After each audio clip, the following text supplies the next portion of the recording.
একটা দৌড় মায়েরা বিবির কাছে চলে যায়। বিবির কাছে যাওয়ার পর বলে, বিবি আমার,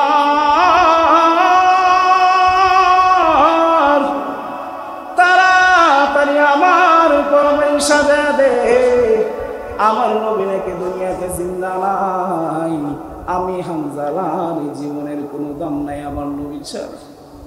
আল্লাহর নবীর সাহাবী হানজালা রাদিয়াল্লাহু তাআলা তরবারি নিয়ে বের হয়ে চলে যাবে। বিবি ডাক দিয়া বলে, স্বামী আপনার তো গোসল ফরজ হয়ে গিয়েছে, আপনি সামান্য সময় নিয়ে গোসল করে তারপর জিহাদের ময়দানে যান। আল্লাহর নবীর এই সাহাবী আমার নবীর জন্য এত পরিমাণ পাগল ছিল, সে গোসল করার প্রয়োজন অনুভব করে নাই। তরবারিটা নিয়ে একটা দৌড় মাইরা উহুদের ময়দানে চলে গেছে। উহুদের ময়দানে যাওয়ার পর কাফেরদের সঙ্গে জিহাদের ময়দানে যুদ্ধ শুরু করছে। যুদ্ধ করতে করতে একটা পর্যায়ে হানজালা ওই কাফেরদের বিশাল বড় বাহিনীর মধ্যে ঢুকে যায়। হানজালা রাদিয়াল্লাহু তাআলা আনহু ওই কাফেরদের বিশাল বড় কাফেলার মধ্যে একা একা যুদ্ধ করার জন্য ছুটে যায়। যুদ্ধের পাশ থেকে হানজালার কাফেররা ঘেরাও করে নেয়। হানজালার হাত থেকে তরবারি নামে না।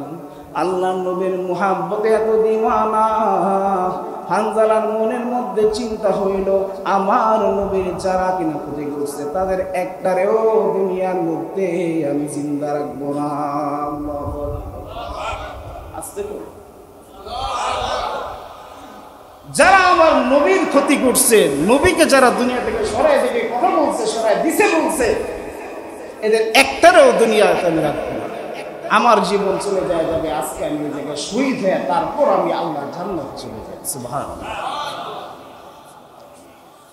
ও মুসলমান ভাইরা আমার, হানজালা রাদিয়াল্লাহু তাআলা জিহাদের ময়দানে যুদ্ধ চালায়। যুদ্ধ চালাইতে চালাইতে একের পর এক কাফেরদেরকে দুনিয়ার জমিন থেকে বিদায় করে দেয়। হানজালা রাদিয়াল্লাহু তাআলা এক পর্যায়ে আমার আল্লাহর পক্ষ থেকে শাহাদাতের নিয়ামত প্রাপ্ত হয়ে যায়। আল্লাহু আকবার বলেন। একটা মরা খেজুর গাছ, এটাকে ধরে ধরে রাসূল আকরাম সাল্লাল্লাহু আলাইহি ওয়া সাল্লাম খুতবা প্রদান করতেন। এই যে আমরা যেরকম এখন মৃত কাঠের তৈরি, গাছের তৈরি মিম্বারে বসে বসে বয়ান করছি, ওই সময় এত আধুনিক সিস্টেম ছিল না। আপনারা যেরকম টাইলসে সেজদা দিচ্ছেন, জায়নামাজে সেজদা দিচ্ছেন, সাহাবায়ে কেরাম মাটির ভিতরে সেজদা দিত, কপালের ভিতরে কাদা লেগে যাইত, এত কষ্ট করে সালাত আদায় করেছেন। রাসূল আকরাম সাল্লাল্লাহু আলাইহি ওয়াসাল্লাম ওই গাছটাকে ধরে ধরে অথবা গাছটার সাথে হেলান দিয়ে এইরকম ভাবে খুতবা দিতেন, নেতৃত্ব দিতেন, সাহাবায়ে কেরামের সামনে কথা বলতেন। ওই গাছটা পর্যন্ত নবীজির দূরে যাওয়ার কারণে, নবীজির অনুপস্থিতিতে গাছটা পর্যন্ত কান্না করেছে। সুবহানাল্লাহ। তার মানে নবীজি শুধুমাত্র জীবন্ত বস্তুর জন্য রহমত না, জড় বস্তুর কাছেও নবীর গুরুত্ব আছে না নাই? আছে। প্রিয় ভাইরা আমার, এই দুনিয়ার প্রত্যেকটি জিনিস, প্রত্যেকটি মাখলুক, প্রত্যেকটা বস্তু সবকিছু আমার নবীর পাগল। আমরা একটা হাদিস সম্পর্কিত পূর্বে আলোচনা করেছি। আল্লাহর নবী একাধিক কিতাবের ভিতরে এই হাদিসটা উল্লেখ আছে। আল্লাহ নবী সাল্লাল্লাহু আলাইহি ওয়াসাল্লাম বলেন, লা ইউমিনু আহাদুকুম হাত্তা আকুনা হাব্বা ইলাইহি মিন ওয়ালিদিহি ওয়া ওয়ালাদিহি ওয়ান নাসি আজমাইন। আল্লাহ নবী বলেন, দুনিয়ার উম্মতের দল, ও আমার উম্মতেরা রে, তোমাদেরকেও ততক্ষণ পর্যন্ত পরিপূর্ণাঙ্গ ঈমানদার তোমরা হইতে পারবা না, যেই পর্যন্ত না আমি নবী তোমাদের কাছে তোমাদের পরিবার পরিজন, মা বাবা, সন্তান সন্ততি, গোটা দুনিয়ার মানুষের প্রতি যে মহাব্বত আছে তার চাইতে বেশি পরিমাণ মহাব্বতের না হইতে পারি, সেই পর্যন্ত তোমরা পরিপূর্ণ ঈমানদার হইতে পারবে। তোমার মা বাবা, তোমার সন্তান সন্ততি, তোমার আত্মীয় স্বজন, তোমার নিজের জিন্দেগি এবং গোটা দুনিয়ার সমস্ত মানুষকে তুমি যে মোহাব্বত করো, তার চাইতে বেশি পরিমাণ আমি নবীকে মোহাব্বত করলেই ইমানদার, অন্যথায় ইমান। একটা জড় পদার্থ, একটা জীবন্ত গাছ, মৃত গাছ, এই দুনিয়ার প্রত্যেকটা মাখলুক নবীর মুহাব্বত বুঝে। আর আমরা হতভাগা মুসলমানরা রাসূল আকরাম সাল্লাল্লাহু আলাইহি ওয়াসাল্লামের মুহাব্বত বুঝি না, বোঝার চেষ্টাও করি না। আল্লাহর নবী বিশ্ব নবী রাহমাতুল লিল আলামিনের একজন সাহাবী ছিলেন। ওই সাহাবীর নাম হানজালা রাদিয়াল্লাহু তাআলা আনহু। আমার নবীজি উহুদের ময়দানে যুদ্ধ করার জন্য সাহাবায়ে কেরামদেরকে তৈরি করলেন। উহুদের ময়দানে যুদ্ধে যাওয়ার জন্য যখন সাহাবায়ে কেরামকে তৈরি করলেন, আমার নবীজি হানজালা রাদিয়াল্লাহু তাআলা আনহুকে ডাক দিয়া বললেন, হানজালা রে, আজকে তোমার নতুন বিয়ে হয়েছে, জিহাদের ময়দানে তুমি হানজালার যাওয়ার কোনো দরকার নাই। অথচ হানজালা রাদিয়াল্লাহু তাআলা আনহু জিহাদের ময়দানে যাওয়ার জন্য পাগল পারা হয়ে রয়েছে। আল্লাহ নবীর আদেশ পাওয়ার পর হানজালা রাদিয়াল্লাহু তাআলা আনহু দৌড় দিয়া বাড়িতে চলে যায়। বাড়িতে যাওয়ার পরে বিবির সঙ্গে সময় কাটায় দেয়, রাত্রি যাপন করে ফজর নামাজের পরে সে বিবির সঙ্গে মিলিত হয়। শরীর পাক থাকে না পাক হয়? জোরে কর না, না পাক হয়ে গেছে। আল্লাহ নবীর সাহাবী হানজালা পাক পবিত্র হওয়ার জন্য, গোসল করার জন্য যখন হাতের মধ্যে পানি নিলেন, পানির পাত্র নেয়ার সময় হঠাৎ করে তিনি কানের মধ্যে আওয়াজ আসছে, খেয়াল করছে। কে যেন বলে যায়, আল্লাহর নবী দুনিয়ার মধ্যে নাই, আল্লাহর নবী দুনিয়া থেকে ইন্তেকাল করেছেন। হানজালা যেই মাত্র কানের মধ্যে আওয়াজ পায়, সাথে সাথে হানজালা নিজের হাতের ওই পানির পাত্রটা মাটির মধ্যে ফেলে দেয়। একটা দৌড় মায়েরা বিবির কাছে চলে যায়। বিবির কাছে যাওয়ার পর বলে, বিবি আমার,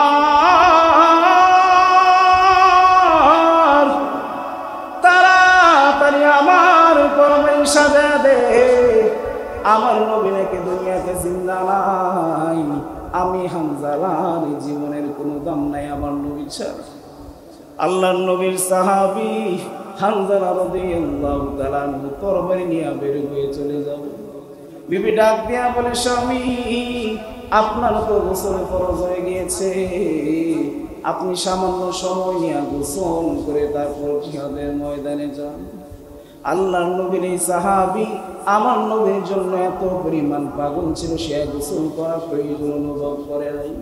তরবারিটা নিয়ে একটা দৌড় মাইরা উহুদের ময়দানে চলে গেছে।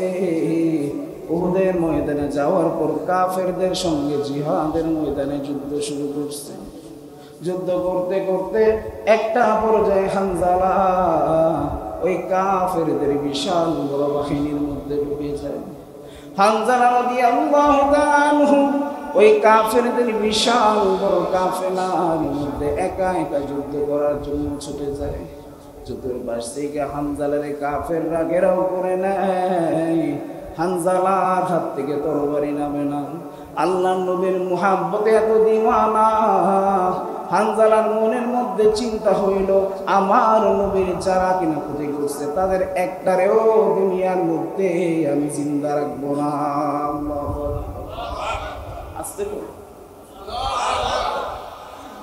যারা আমার নবীর ক্ষতি করছে, নবীকে যারা দুনিয়া থেকে সরাই দিবে, কথা বলছে, সরাই দিছে বলছে, এদের একটারেও দুনিয়াতে আমি রাখবো না।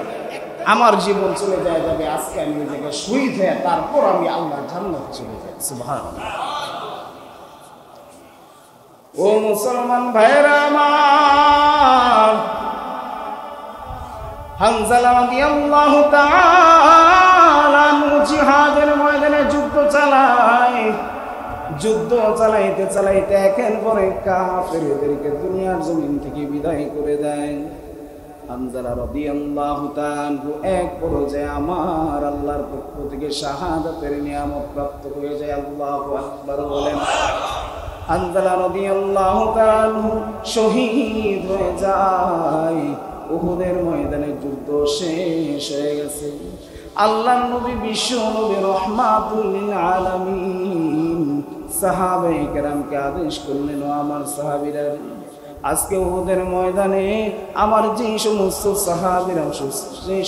সাহাবীরা আজকে শহীদ হয়ে গেছে, তাদের লাশগুলারে আমি নবীর সামনে নিয়ে আসো।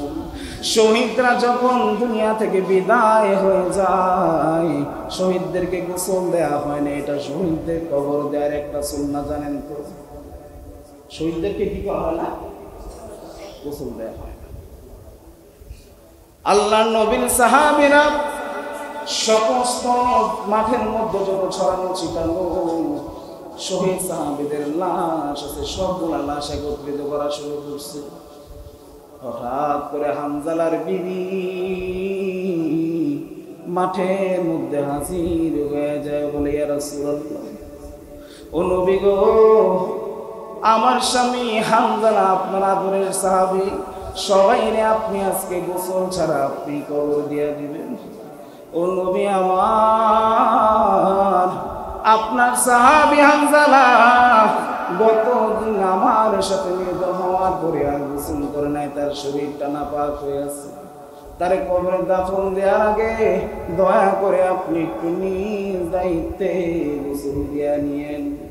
যেই মাত্র আমার নবীর কানে হানজালার এই কথা চলে আসছে, আমার নবী সাহাবায়ে কেরামকে বললেন, সাহাবীরা রে, তাড়াতাড়ি সবার আগে আমার হানজালারে খুঁজে বের কর। গোটা মাঠের মধ্যে হানজালারে খোঁজা শুরু করে মুসলমান। কোনো জায়গায় হানজালার লাশ পাওয়া যায় না। আমার নবীর চেহারার মধ্যে পেরেশানি চলে আসছে। আমার নবীজি এদিক সেদিক হানজালারে খোঁজা শুরু করে দেয়, কোনো দিকে হানজালার লাশের কোনো খবর নাই। হঠাৎ করে আল্লাহ রাব্বুল আলামিন জিবরাইল আমিনের মাধ্যমে বার্তা পাঠিয়ে দেয়। জিবরাইল আমিন আমার নবীর ডাক দিয়ে বলে, নবী গো, চিন্তা করার দরকার নাই, হানজালা নিয়ে চিন্তা করার দরকার নাই। হানজালা গোসল নিয়ে আপনি নবীর কোনো টেনশন করার দরকার নাই। হানজালারে আমার আল্লাহ এত পছন্দ করছে, আসমানের ফেরেশতাদেরকে আমার আল্লাহ আদেশ দিয়ে দিয়েছে, ও আসমানের ফেরেশতারা, আমার হানজালারে তোরা আসমানের উপরে তুলে গোসল দিবি। কোথায় তুলে? কি দিয়া গোসল দিবে? মধু দিয়া নাকি জমজমের পানি? আরে না, গোসল দিছে তো দিছে একেবারে জান্নাতের পানি দিয়ে গোসল দিছে। সুবহানাল্লাহ বলেন। কিসের পানি? জান্নাতের। আল্লাহর নবী যখন এই কথা শুনলেন, জিবরাইল আমার নবীর ডাক দিয়া বলে, নবী আমার, টেনশন করার দরকার নাই, আপনি একটু কষ্ট করে আসমানের দিকে তাকায় দেখেন। আমার নবী আসমানের দিকে মাথাটা একটু উঁচা করে তাকায় দেখলেন। আল্লাহর নবী বিশ্ব নবী রাহমাতুল লিল আলামিন তাকায় দেখেন, আসমানের মধ্যে ফেরেশতারা হানজালার লাশটার নিজ দায়িত্বে গোসল করায় দেয়। সুবহানাল্লাহ। হানজালা নাপাক অবস্থায় বাড়ি থেকে বেরোইছিল। কিসের জন্য? কার ইশকে, কার মুহাব্বতে? রাসূলের মুহাব্বতে। কারণ কাফেররা একটা গুজব ছড়াইছিল মুসলমানদেরকে দুর্বল করার জন্য, যে মুহাম্মদ দুনিয়ার মধ্যে নাই, মুহাম্মদ দুনিয়া থেকে বিদায় হয়ে গেছে। হানজালা গোসল করবে না কি করবে তার আর কোনো হুঁশ নাই। যেই মাত্র কথা শুনছে নবীর ইশকে, নবীর মুহাব্বতে হানজালা হাতের তরবারি নিয়ে এসে মুহূর্তে বের হয়ে গেছে। আল্লাহ হানজালার এই নবী প্রেমকে এত বেশি কবুল করেছেন, এত বেশি পরিমাণ আল্লাহ রাব্বুল আলামিন পছন্দ করেছেন, যে হানজালার যে লাশটা ছিল আল্লাহ রাব্বুল আলামিন আসমানের উপর নিয়ে জান্নাতের একটা পানির মাধ্যমে আল্লাহ হানজালাকে গোসল করেছেন। সুবহানাল্লাহ। আল্লাহ পাক জানিয়ে দিয়েছেন, যে গোসল করানোর পরে হানজালার লাশ দুনিয়াতে ফেরত দিয়ে দেওয়া হবে। যখন কিনা হানজালার লাশ খুঁজে পাওয়া গেছে তখন সাহাবায়ে কেরাম দেখেছেন যে হানজালার দেহ মোবারক থেকে কোনায় কোনায় টপ টপ করে সুন্দর করে জান্নাতের পানি পড়ছে। সুবহানাল্লাহ। নবী প্রেমের ফায়দা আছে না নাই? আর জোরে কন্যা আছে না নাই? কম না বেশি? নবীর প্রেমের ফায়দার কোনো শেষ নাই। আজও পর্যন্ত এই দুনিয়ার জমিনে যারা রাসূলের ইশকে পাগল হয়েছে, রাসূলের প্রকৃত যারা আশিকিন, এদের জিন্দেগিতে আর কিছু থাকুক না থাকুক শান্তি আছে। কি আছে? মনে প্রশান্তি আছে। এবং আল্লাহ রাব্বুল আলামিন এরা যখন বিপদে পড়ে নিজে দায়িত্ব নিয়ে এদেরকে বিপদ থেকে মুক্ত করে। সুবহানাল্লাহ। এই দুনিয়ায় সবচেয়ে বেশি আমার আপনার জন্য মুহাব্বতের ব্যক্তি কি হবে? রাসূলুল্লাহ সাল্লাল্লাহু আলাইহি ওয়াসাল্লাম। ওনার চাইতে বড় মুহাব্বতের ব্যক্তি দুনিয়ার দ্বিতীয় কোনো মানুষ হওয়া যাবে না। আপনি আপনার মাকে মহব্বত করেন, বাবাকে মহব্বত করেন, ভালো কথা। সাহাবায়ে কেরামও নিজের মা বাবাকে মহব্বত করতো, কিন্তু সাহাবায়ে কেরাম যখন নবীর পক্ষে থাকতো, জিহাদের ময়দানে নেমে যাইতো, আর যখন খেয়াল করতো নবীর বিরোধী শক্তি তার নিজের আপন বাবা নবীর বিরুদ্ধে তরবারি ধরছে, আল্লাহ নবীর সাহাবীরা নিজের বাবার বিরুদ্ধে জিহাদের ময়দানে তরবারি ধরতে এক চুল পরিমাণ পিছনে হতো না। তার মানে শব্দটা কি? আর জুড়ে বলেন। সালাত, নামাজ। এখন যে কিনা রাসূলের ইশক দেখায়, নামাজের সময় মাইক বাজায় নামাজ বাদ দিয়ে আজান রে বোল্ড আউট কইরা, তার ইশক কোন পর্যায়ে আছে চিন্তা? এটা আশিক না শয়তান? আশিক না মুনাফিক? এগুলা কোন ঈমানদারের পরিচয়? আল্লাহ বলেন, কুল ইন কুনতুম তুহিব্বুনাল্লাহ। আল্লাহ বলছেন, নবী আপনি তাদেরকে বলেন, তারা যদি আমি আল্লাহর ভালোবাসা পেতে চায়, ফাত্তাবিউনি ইউহিব্বুকুমুল্লাহ। তারা যদি আল্লাহর ভালোবাসা পেতে চায়, কারা? আমি আপনি, এই আমরা নবীর উম্মতেরা, এই দুনিয়ার মানুষেরা, সমস্ত মানুষের ব্যাপারে বলা হয়েছে, মানুষ যদি আল্লাহর ভালোবাসা পেতে চায়, ফাত্তাবিউনি ইউহিব্বুকুমুল্লাহ। বলা হচ্ছে তারা যেন আপনি নবীর অনুসরণ করে, মানে নবীজিকে বলতেছেন, হে উম্মতেরা, হে মানুষেরা, তোমরা যদি আল্লাহর ভালোবাসা পেতে চাও, তোমরা আমার অনুসরণ করো, তাহলে আল্লাহ তাআলা তোমাদেরকে ভালোবাসবেন। কে ভালোবাসবেন? তাহলে আল্লাহর ভালোবাসা নবীর অনুসরণে নাকি নবীর মিলাদ উদযাপনের ভিতরে লুকায়িত? জোরে কয় না? আচ্ছা, নবীজি নিজেও নিজের মিলাদ উদযাপন করতে এমন একটা আমল আছে, সেটা কি বলতে পারেন? মাশাআল্লাহ, আপনারা সব জানেন। আল্লাহর হাবিব সাল্লাল্লাহু আলাইহি ওয়াসাল্লাম বলেন যে আমি প্রত্যেক সোমবার রোজা রাখি, এর একটা কারণ হচ্ছে যে এই সোমবার দিন আমি দুনিয়ার ভিতরে আগমন করছি। সুবহানাল্লাহ। 12 রবিউল আউয়ালের দিন বিরিয়ানির প্যাকেট আর ডাকডোল পিটায়া এইভাবে রাস্তার ভিতরে শোডাউন দিয়া, এটা কোন উদযাপন? এটা কি নবীজি করছেন? করে নাই। সাহাবায়ে কেরাম করছে, তাবেঈরা করে নাই, কেউ করে নাই। এত এত বয়ান হওয়ার পরে, এত আলোচনা হওয়ার পরে এক শ্রেণীর মানুষ আছে, রাসূলের দেখানো প্রকৃত যেই পদ্ধতি আছে, এই পদ্ধতি বাদ রেখে তারা ভিন্ন ভিন্ন কায়দায় নিজের মতো করে তারা এই মিলাদ উদযাপন করছে। আল্লাহ তাআলা আমাদের সকলকে হেদায়েত দান করুক, আমিন বলেন। সম্মানিত ভাইয়েরা, রাসূলের ইশক অন্তরে ধারণ করতে হয়। কি করতে হয়? ধারণ করতে হয়। এই ধারণ করার কয়েকটি পদক্ষেপ আছে, সেই পদক্ষেপগুলোর ব্যাপারে আমি একটু আলোচনা করতে চাই। 1 নাম্বার পদক্ষেপ, যদি আপনি চান আপনিও একজন প্রকৃত নবীর আশিক হবেন, কি করণীয়? 1 নাম্বার করণীয় আমল হচ্ছে রাসূলের ইশক ধারণ করার জন্য আপনাকে অবশ্যই অবশ্যই রাসূল সাল্লাল্লাহু আলাইহি ওয়াসাল্লামের হাদিস পড়তে হবে। কি করতে হবে? জোরে কয় না? আচ্ছা, তাবলীগ জামাতের ভিতরে যে একবার ঢুকে লাগা থাকে, জামাত ইসলামের ভিতরে যে একবার ঢুকে লাগা থাকে, চরমনায়ের ভিতরে যে একবার ঢুকে লাগে গেছে, আসল রসুলি যাবে না, ছুটে না, খুব কম। এই প্রত্যেকটা সিলসিলার ভিতরে হাদিসের কিতাবে লেখা আছে। জানেন না আপনারা? যারা জানেন না তারা জেনে রাখেন। আমি নির্দলীয় ভাবে যে কোনো দল মতের ঊর্ধ্বে গিয়ে কথাটা বললাম। প্রত্যেকটা এইরকম কাফেলার মধ্যে কি হয়? হাদিসের চর্চা হয়। কেন? তাবলীগের ভিতরে কি কিতাব পড়েন আপনারা বলেন? ফাজালে আমল পড়েন না? পড়েন কি না? এরকম ভাবে যেই সমস্ত জায়গার ভিতরে রাসূলের হাদিসের আলোচনা হয়, ওই জায়গাগুলো ইস্তেকামাত থেকে আল্লাহ সোজা সাপটা কথা। হাদিস নিয়ে যারা গবেষণা করে, হাদিস যারা নিয়মিত পাঠ করে, এরা এক প্রকারের ফিকিরকারী, এক প্রকারের ফিকা নিয়ে চর্চাকারীদের মতোই হয়ে যায়। আল্লাহর নবী একদিন মসজিদে প্রবেশ করলেন, একদল সাহাবী এক পাশে বসে বসে আল্লাহ পাকের জিকির করছেন, আরেকদল সাহাবী এক পাশে বসে বসে ইলমের চর্চা করছেন, শরীয়তের বিভিন্ন মাসলা মাসাইল নিয়ে আলোচনা করছেন।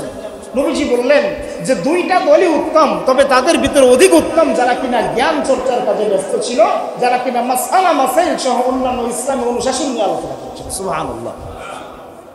সবার আগে কিসের প্রয়োজন? জ্ঞানের প্রয়োজন। কিসের প্রয়োজন? নবী নবী সারা জীবন শুনলেন, না দেখে বিশ্বাসও করলেন, মানলেনও, কিন্তু কেমনে মানা দরকার, নবী জীবনে কি করেছেন, কি বলে গেছেন সরাসরি সবগুলো আমাদের সামনে আছে, কোনোদিন পড়ার মতো সাহস করেন নাই, শোনার মতো সাহস করেন নাই। বুঝতে হবে আপনার ভিতরে প্রকৃত নবীর ইশক নাই। সোজা সাপটা কথা। যার ভিতরে প্রকৃত পক্ষে নবীর ইশক থাকবে, সে চেষ্টা করবে ন্যূনতম পক্ষে দিনে সামান্য হাদিস। আল্লাহর সাথে কথা বলার মাধ্যম আছে। মুমিন চাইলে আল্লাহর সাথে কথা বলতে পারে। মাধ্যমটা কি?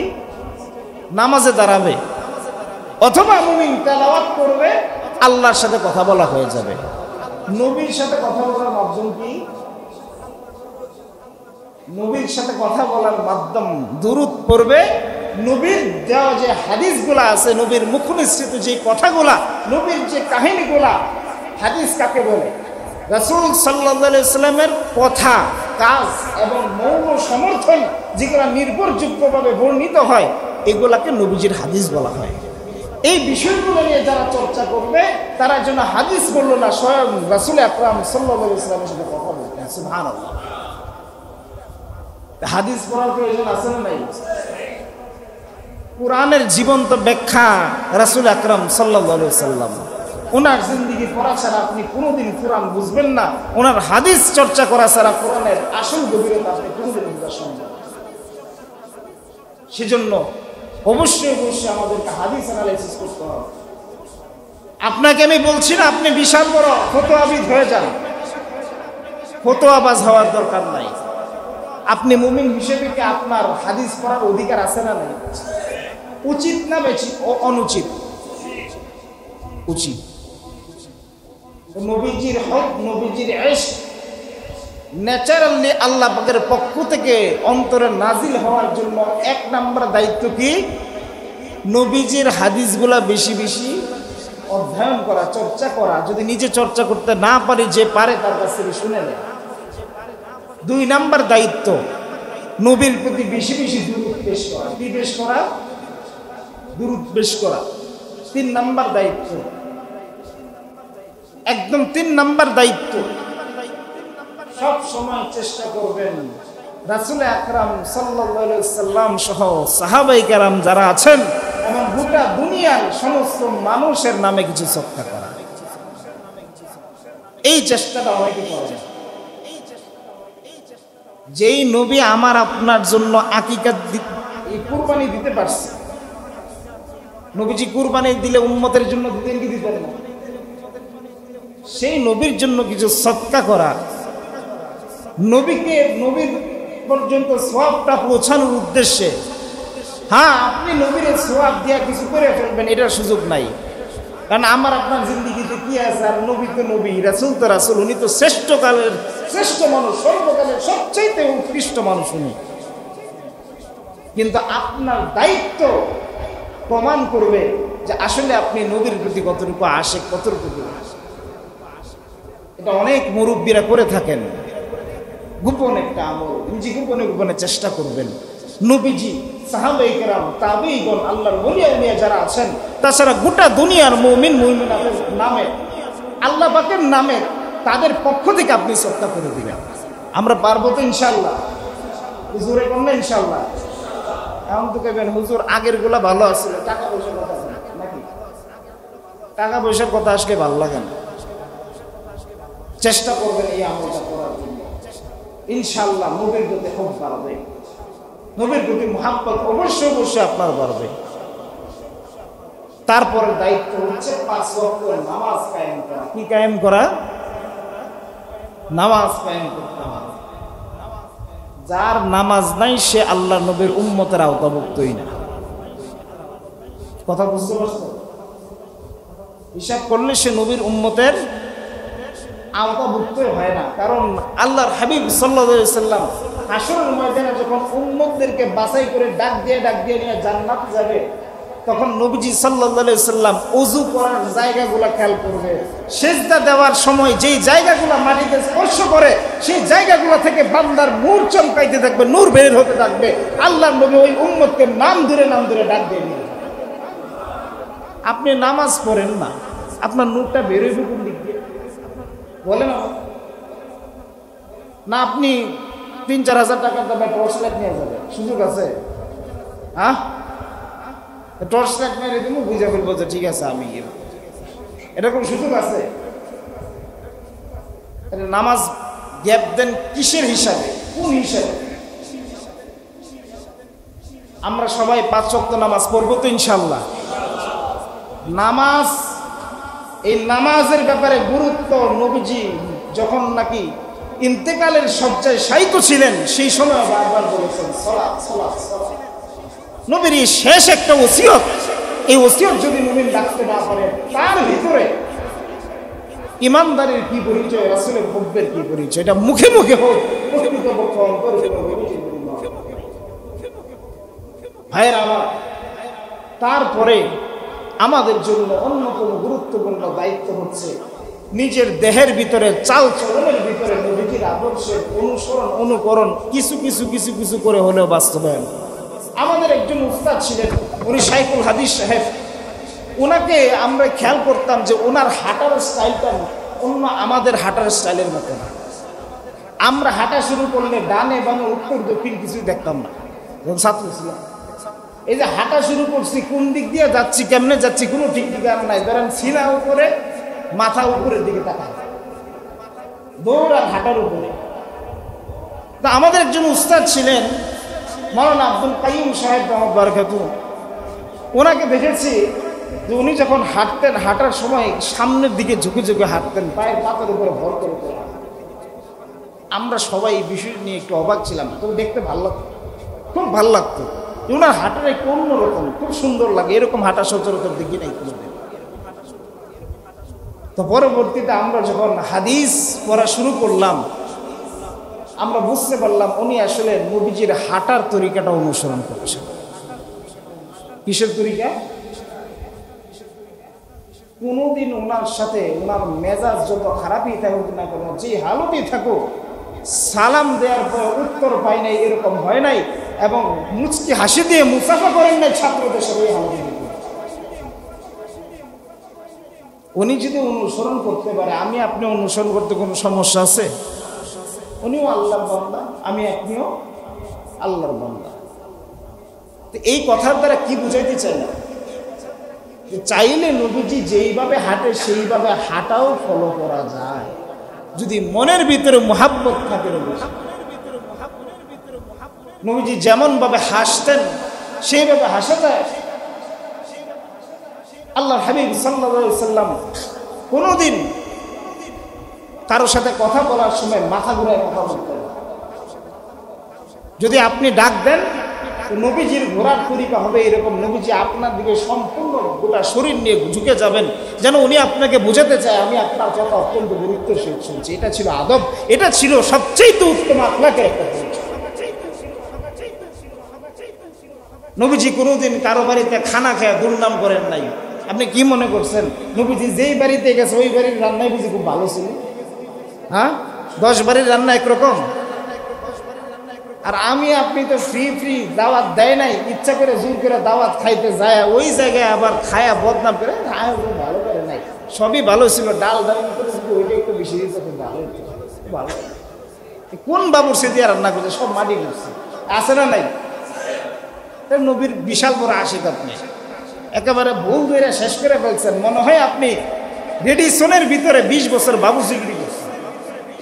আরে যেই ব্যক্তি আয়োজন করে আপনাকে কষ্ট করে খাওয়াইছে, বেচারার আর্থিক মেহনত, শারীরিক মেহনত, মানসিক একটা চাপ আছে না নাই? নবীজি এগুলো কথা বলতেছে। নবীজি কোনোদিন কেউ বর্ণনা করতে পারবে না যে কারো হাতের কোনো খানাকে নবীজি এটা বদনাম করেছে। নবীজির কোনো কিছু পছন্দ না হলে উনি খেতেন না, কিন্তু খাওয়ার যতটুকুই খেতেন তারপরে উনি আল্লাহ পাকের দরবারে শুকরিয়া আদায় করতে বলতেন। ধনী হওয়ার গোপন টিপস কি জানেন? যারা ধনী হতে চান কিন্তু আপনি ধনী হতে পারছেন না, আপনাকে আমি বললাম আপনি খাওয়ার পরে আল্লাহর কাছে দোয়া করেন না, এই জন্য আপনারই হাল। আপনি নিজের সাথে মিলাই দেখেন, আল্লাহুম্মা তু'ইম মান আত'আমানি ওয়াসকি মান সাকানি, আল্লাহ তুমি তারে খাওয়াও যে আমার খাওয়াইলো, তারে পান করাও যে আমার পান করাইছে, এই দোয়াটা করবেন। আলহামদুলিল্লাহিল্লাযী আত'আমানি ওয়া সাকানি ওয়া জা'আলানি মিনাল মুসলিমিন, এই দোয়াটাও করবেন। আর যদি তাও না পারেন, 2টা হাত আল্লাহর দরবারে তুলে বলবেন, আল্লাহ তোমার দরবারে লাখো কোটি শুকরিয়া, তুমি আমাকে উত্তম রিজিক দিয়েছো, আল্লাহ তুমি সামনে আমার আরো বাড়াই দিও। এতটুকু তো পারবেন ইনশাআল্লাহ। আর 2টা দোয়া শিখতে কি ভার্সিটিতে ভর্তি হওয়ার দরকার আছে না? দাওরা ফারে বলো, এতটুকু শিখা যাবে না ইনশাআল্লাহ। এই দোয়া যারা করে আর দরুদ যারা আমল করে, নবীর প্রতি হক রাখে, এদের আর্থিক সমস্যা থাকে না। সুদা সাপটা কথা, এদের আর্থিক সমস্যা আল্লাহ পাক নিজ দায়িত্বে দূর করে দেয়। আমরা সবাই পারবো তো ইনশাআল্লাহ?